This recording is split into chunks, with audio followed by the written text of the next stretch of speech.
just like that, we're off. Magnus Carlsen has played 1b3 as the crowd cheers up here against Hans Niemann. Maybe Hikaru Nakamura playbook, we're going to see a full ready commencing on the board here with Hans taking the early light squared bishop approach. Solid stuff right now from both sides. Are you surprised to see a double fianchetto approach now from Magnus? Well, I don't know if Audubon is working with Magnus, but we know the B3 Cowboy has made chessable courses and has been perhaps the most vocal proponent of this B3 move on move one. So we see both bishops fianchettoed for white. So instead of striking at the center with pawns, these bishops would like to do the heavy lifting. At some point, you will have to strike in the center. But Danny, as we look at the board, we look at the clock, it's Magnus playing a little bit more quickly. So Hans is just trying to figure out how to play the most accurate response after each and every turn. Yeah, he's taking his time, doesn't want to be thrown off perhaps by an opening he didn't prepare for. Is that an early sign that Magnus has surprised him and that he chose something that Hans wasn't ready for with this 1b3 approach? It is obscure. Wouldn't be surprised if he's like, all right, let me take a second to make sure I don't get a bad middle game. The eval bar, as you can see, is 50-50 there, meaning this is a roughly equal position, a coin flip. Often what matters in these games is who gets the middle game they're comfortable with. Forget the evaluation. Who knows the plans? Who's more familiar with the tactics and the patterns? That's going to decide the game, and Magnus plays c4, our first aggressive pawn move in the center by white. Yes, c4 to put pressure on d5, hoping that black moves that pawn to make that fianchetto feel extra strong. But both players should have familiarity with b3 lines because Hikaru Nakamura, he just lost his match to Alireza Firouzja, but he's been so successful with that first move throughout his chess career. And Danny, knight c6, development by Hans. All four minor pieces are out for each side. We've had no trades thus far, so the position remains closed. And typically we would think that's Magnus's specialty. He loves playing these maneuvering games, but Hans seems unfazed. These guys have brought the tension in their relationship to the board. The tension is building. They refuse to give way. No one wants to blink. Not a single piece has been traded, as you said. It's not very common you get a position like this. And on that note, the tension is finally broken. You can cut it with a knife. C takes d5.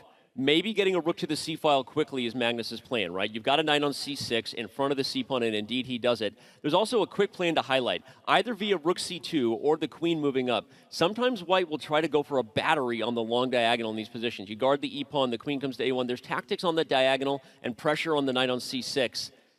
Little funky. Definitely funky. And for black, you often want to put a rook on c8, but not so easy because this bishop can jump out to a new diagonal and hit that rook when it lands there. But Danny, you called it. Rook c2, queen a1 potentially in the near future. It could be a bad sign for Magnus that I just called the entire plan, rook c1, rook c2. That's probably not the level of chess he's looking for today, Danny Wrench style. But it is a common plan in the structure, jokes aside. The queen battery will be dangerous. And the fun thing about it next is that if that e2 pawn isn't targeted, Robert, the e rook can also come to c1. And so you have this almost like Sicilian-style structure for white, right, with the open c-file. And in fact, the knight gets out of the way so that black can avoid this battery that's coming and maybe play pawn to c6 or c5. That's a really strong move. Retreating moves with the knight are especially difficult to find. Hans backs up to go forward to d7 next to reinforce this knight on f6. And then the queen will get active after that because it's no longer tending to that knight on the king side. So I really like the way that Hans has played thus far. And I think he should be building confidence because he's handled the opening stage of this first game very well. Seems to be confident. Lean back in his chair a little bit. Giving Magnus something to think about here as Magnus uses a little bit of the extra time he had to decide where to go. Does he follow through with the battery plan, the queen coming to a1? Does he look to do something different now that Hans has relocated this knight, as you said, a very strong idea? Preempted it. And for Hans, he's now catching up on the clock as Magnus continues to think, trying to come up with perhaps a new plan. But queen a1 was the idea. It just doesn't have great effect anymore. And for Magnus, I'm actually not really seeing it. He is very passive in his position. All of his pieces on his own first three ranks. That's typically not what we recommend in chess. And he's trying to let his pieces lead the way, but we do typically like having our pawns, because this pawn on d5, for example, I'll change the color to blue, it restricts the bishop on g2's axis. Instead, Danny, we see queen c1 inviting c6.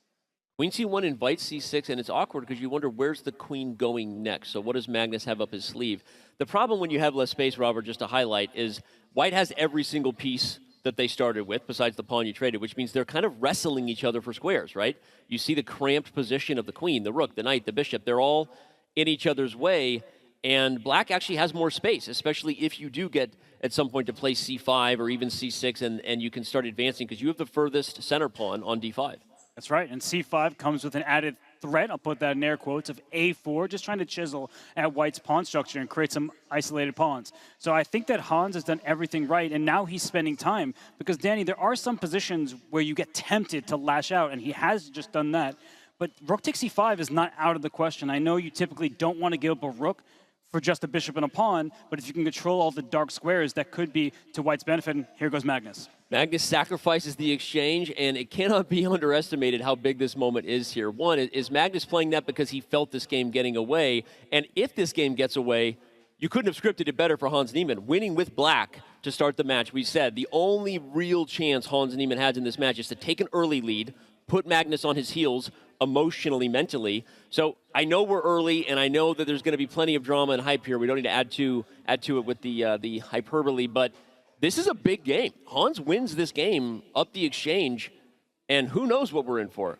Objectively, the exchange sacrifice was justified. Here, we see the bishop h3 move, but it probably came at the wrong moment. Rook b6 hits the queen. There's a pawn that was behind that queen, and this queen on a4 is dangerously close to getting trapped. It has to reroute to the center, queen to d4. But excuse me, is this pawn on b3? Can you just capture that one? I think it's hanging. Now, Magnus will have the queen and bishop on the dark square battery for the rest of the game, and that is good old-fashioned family fun on the king side, so black has to worry about that. But again, it's an exchange and a pawn, and Magnus is in trouble here.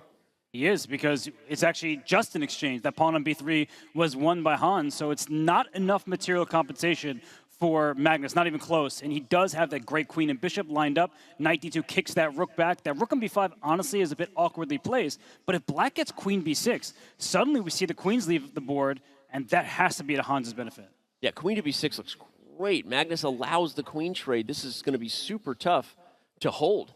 And Magnus doesn't even have a time advantage to go with it. Hans has plenty of time on the clock.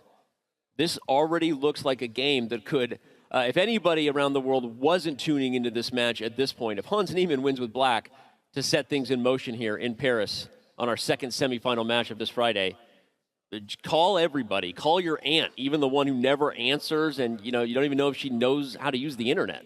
Well, this is going to break it. This bishop on d4 is about to just be the hero in white's position. Look at it cover the b2 square. It can't be attacked very easily. A knight's about to hop out to e3. Maybe we'll see the bishop give itself up for this knight and try to win that central pawn. And rooks need open files. The c file is open, but unfortunately it's unattainable. The bishop on h3 covers that square. Rook e8 does all of nothing because the knight wants to get on e3 anyway. And Danny, that was a terrible move. The rook is trapped. Rook is trapped. Knight to d2, and the rook has no squares. Oh my gosh, and Hans Niemann takes a brilliantly played game as black here, potentially starting off in a way that you couldn't ask for better, and just absolutely blunders with the rook on b3. And now it's simple. You take this rook. In fact, you don't have to right yet because that rook can't go anywhere. But even if you take back, I thought the rook can slide to c1. There are all sorts of back rank checkmates against this king because the bishop's on h7. So, Danny, I hear some fire trucks or an ambulance, but I don't think they're for Hans. Well, you had the display poster downstairs a little bit ago. This is fine. No, this is not fine anymore. Hans Niemann was in a great spot. This is no longer fine. The chessboard, the proverbial room is on fire here, and f3 is a Magnus move. Just recognizing that rook has no squares, get my king a path to enter the endgame as soon as I need to. This is looking tough. What a turnaround that move was with b5. Tragic. You're trying to advance what could be a passed pawn. Instead, you are limiting the retreat squares from your rook. And now that rook has been captured, this bishop can even slide back to b2. Instead, he goes rook to b1, giving up a3. Yeah, he can, at any moment, play a move like bishop c5. He wants bishop c5. Yeah, the pawns are going nowhere. And look at that bishop on h7. It's not playing. That diagonal is like looking at a brick wall on d3.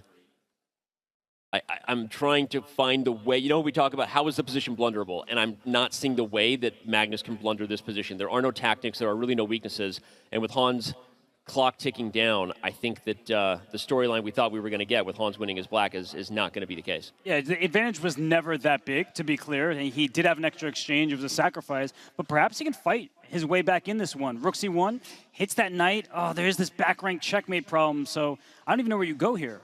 It's not even that the bishop isn't good, it's that the king is getting checkmated. Oh. He is threatening bishop takes d3. What a fun move, a creative, resourceful trick by Hans Niemann. Because if you take c7, bishop takes d3, you not only free the mate, but you might queen the b pawn.